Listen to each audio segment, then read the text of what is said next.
Wala nangyayari talaga eh. Nag-decide ako mag-Dubai. Kasi, napanood ko si John Lloyd. Sino nakapanood ng pelikulang Dubai? Ayan, marami pala naging biktima. Biktima rin ako noon. Trending eh. Ang maganda raw sa Dubai. So ako naman, punta doon. Malaki raw sweldo. Tapos, madali lang naman ako doon. Mga 7 years pa lang. May good news ako sa inyo. 7 years ako sa Dubai. Muntik nang makaipon. Sarap na. Muntik lang. Pero, huwag kayong mag-alala. Punta kayo doon. Ewan ko makaipon. Hindi talaga, boss. Ang hirap makaipon doon. Kahit na OFW ka pala.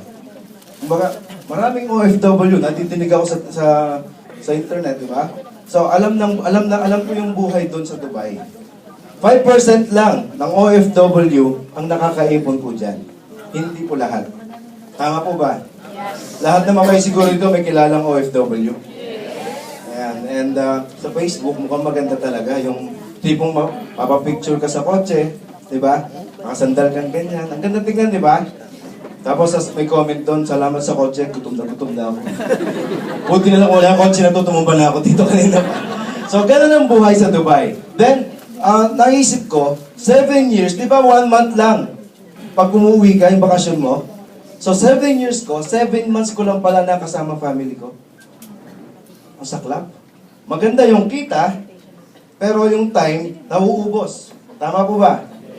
Nung makita ko ngayon yung opportunity ng AIM Global, sabi ko, eto na.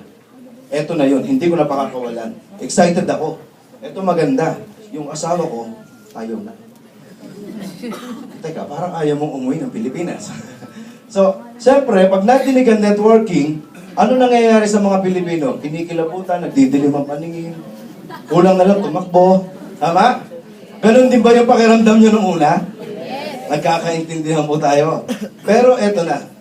Tsinaga ko siya, kahit ayaw niya, okay lang. Tapos, after 1 year and 2 months, nakauwi na ako dito sa Pilipinas for good.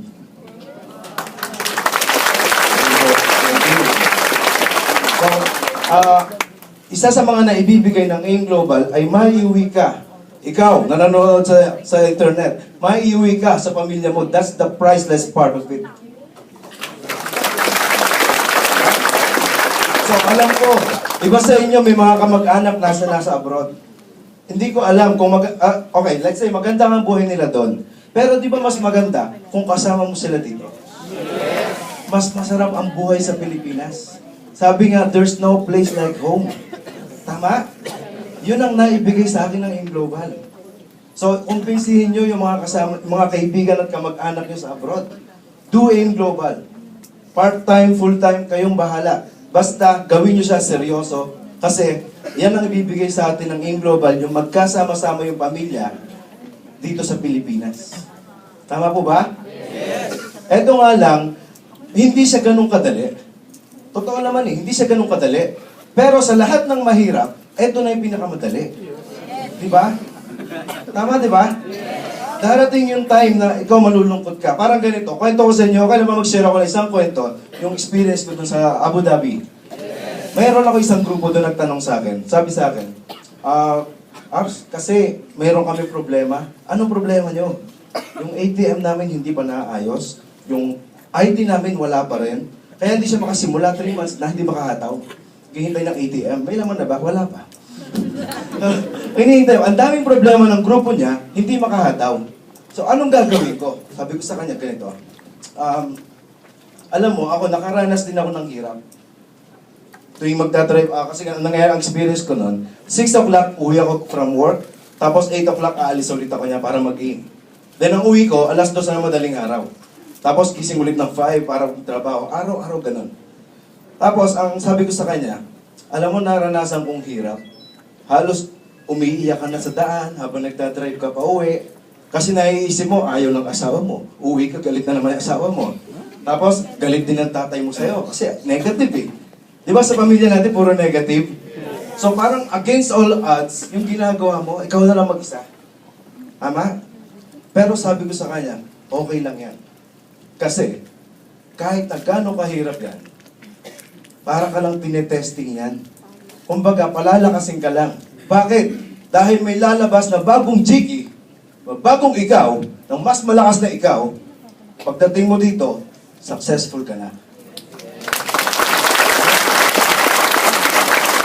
Mahirap naman, successful ka, pero wala ka pinagdaan ng challenges.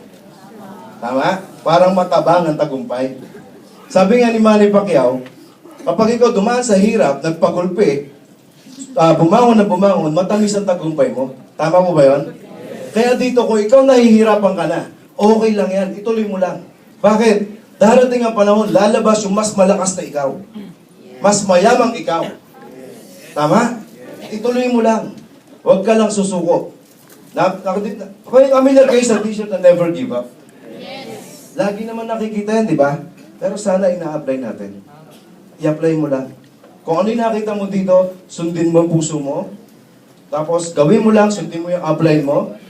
Tapos dire-diretso ka lang, huwag ka mag-give up until such time, ikaw na nakatayo dito, nag-share ng story mo.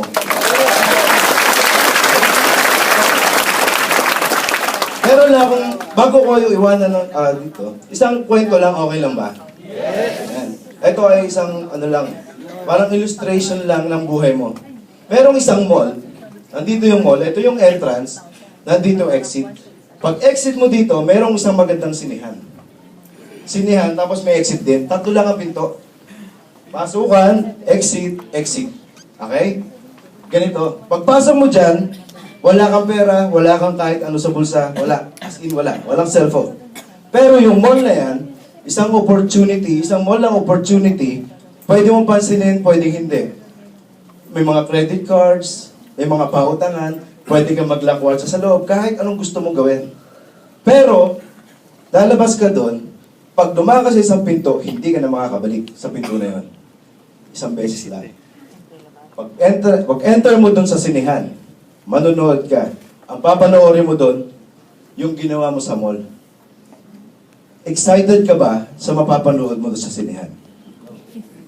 Eto ang masama. Pagpasok mo dyan, wala nang balikan. Hindi mo na pwedeng ulitin kung ano yung ginawa mo rito. At yan ang buhay natin. Pinanganak. Okay, sige po.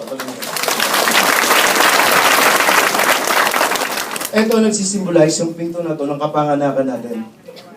Wala kang laman sa bulsa, wala kang kaalam-alam. Hanggang dumaan ka dito, nakadumating yung opportunity, nasa lubong mo, anong ginawa mo?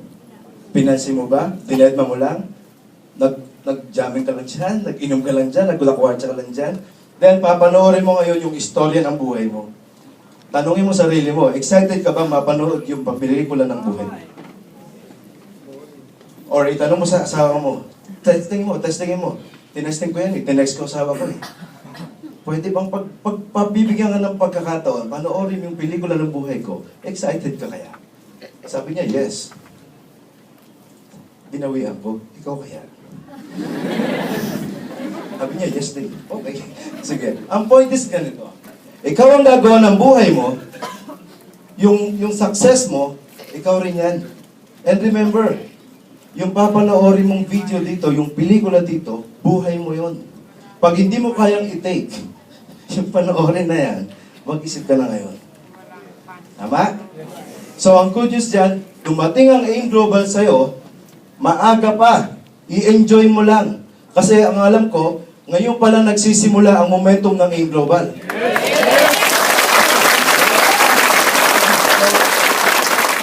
I-maximize mo yung buhay mo. Huwag ka na makinig sa mga negative. Laos na yan. Dati uso yung negative, di ba? Ngayon laos na. Kaya kung ikaw negative, konti na lang kayo. Oo, magbilang ka. Dito, tumingin ka sa paligid mo, puro positive yan. Yes! Tama? Okay. So, yun ang nakita ko sa buhay ko, sa buhay natin, na pwede nating gamiting guideline. Yung movie. Yung movie. Ginagawa mo ngayon ang istorya ng buhay mo. Tama? Oh, okay lang kayo? Yes! So, yun. Para sa akin, kung nagsisimula ka dito, ituloy mo lang. Kung matagal ka na, huwag kang mag-give up, ituloy mo lang. Kung ikaw magsisimula pa lang, simulan mo na ngayon. Tama? Okay. So, hindi na po ako magpapatagal.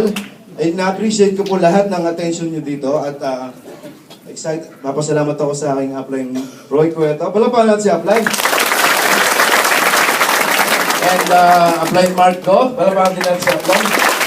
And lahat na nag-share para sa akin, ituloy natin to, pagtulong-tulungan natin, iuwi natin lahat ng OFW dito sa Pilipinas.